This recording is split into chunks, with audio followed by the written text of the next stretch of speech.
Starman, 1984, Jeff Bridges, John Carpenter film. Rough, real rough, man. I gave it 2 out of 5 stars. This so during this retrospective, I wanted to challenge my own assumptions about movies, and but also wanted to go back in the past and kind of relive some of my past through these films and recover some of that culture from the 70s, 80s, and 90s, early 2000s. That you know things change, and so seeing a movie that was kind of offering a view of humanity through the lens of an alien, 80s humanity, right? 80s American cultural perspective. I thought, man, that by itself is going to be entertaining. Unfortunately, it wasn't. Um, Very early on, at least, in fact, I think it was 1980 in the retrospective, which I won't be doing on video. I've already posted it on Amazon, but was the Blue Lagoon. And the Blue Lagoon was asking a question. The question was, what if we took two teenagers and put them on an island? What do you think will happen? Does that sound interesting? It doesn't to me. It doesn't sound remotely compelling. I never wanted to watch that movie because it's just not an interesting question. It's low hanging fruit. There was a little bit of a curveball thrown in there that was just ripped off directly from Lord of the Flies, but whatever. It did ask some interesting questions about coming across a different culture and all that, but that was basically it. And Starman's question isn't any better. It's not. It's, what if an alien came to Earth and tried to analyze and assimilate with humanity? And the problem is with John Carpenter and a lot of his movies, he's, as I've said before, not too long ago, he's just doesn't press his own imagination to go further. He has these really basic ideas and he doesn't go much further. And that kind of happens in Starman. It's like, well, there needs to be pressure. What do you think is going to happen? The government's going to be chasing them, right? And then with no explanation, if they don't get to a certain point, the alien's going to die because he's an alien, right?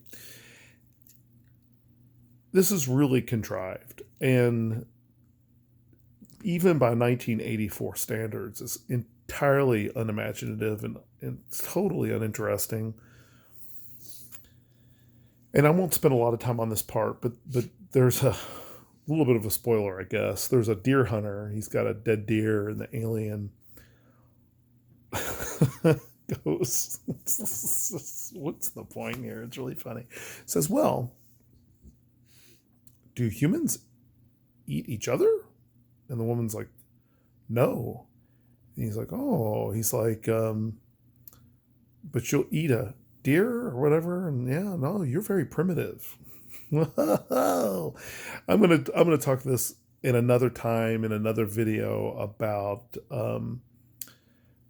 objective morals that come from highly advanced civilizations, or the assumption of objective morals, or being on the wrong side of history. These kind of statements that people make without really thinking about what they're saying. I'm going to talk about that in another video, but suffice it to say that this was a point in the film where I'm just like, this is your questions you're asking? And I was like, this is just my assumptions being confirmed, that this is not going to ask good questions. It's not going to challenge me to think. The comedy was utterly predictable. This is what the movie gets, a 7.0 on IMDb, which I found to be shocking. And I think I know the reason why. It was edited very well. And not only that, but it also, what I mean by the editing is the pacing. But there's constant setups and payoffs. Setup, payoff, setup, payoff, setup, payoff. But I mean, the whole movie. And I think a lot of people probably found that very compelling. I thought they were very predictable. I thought that the setups and the payoffs were just, and they never challenged you to keep anything in mind. It was just like, spoiler here, an example was she runs a red light. She speeds up at a yellow light, right? And the alien predictably sees a yellow light, and of course there's oncoming traffic and speeds up when you shouldn't speed up. Because after all, he doesn't know human customs and cultures. Oh my goodness. And it reminded me of a movie called Blood Simple by the Coen brothers, like their first movie, where you see this door to a bathroom close and there's for just a brief second, a sign on the door. And then later on, there's a payoff, much later in the film. And they just expected you to be paying attention to the environment. And if you missed it, you missed it. And I think that's a mark of a great movie, just trusting that your audience is invested. And that didn't happen in this, ever. Man. It was... And then Jeff Bridges, his acting's really good. He's a really good actor.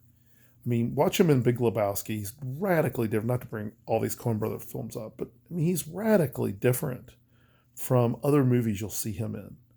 In White Squall, his character is very different from any other character he plays. He's a really good actor. I think very highly of him as an actor.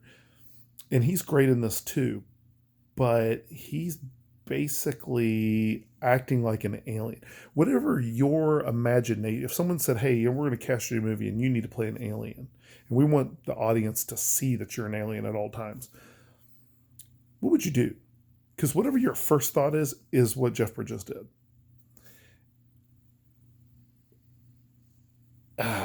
It's rough. It's a rough watch. And I will say the very, very ending of the movie, the final frame, did get a little bit of an emotional rise out of me. I think, I forget the actress's name, Karen something. The camera was on her, and the movie was, the music was sort of really capturing the moment really well, where it was like kind of bittersweet ending. And I felt something. I was like, yeah, it's kind of a happy yet sad ending. And it definitely achieved that emotion. It got that emotion out of me. That's why I can't really give it no stars, right? I mean, or 1 star or whatever. It was sort of, it at least did that. I was bored, but I'm trying to think less, centrally about this. I'm trying to be less egoistic about it, Okay, I was bored, but I can see why people wouldn't be bored.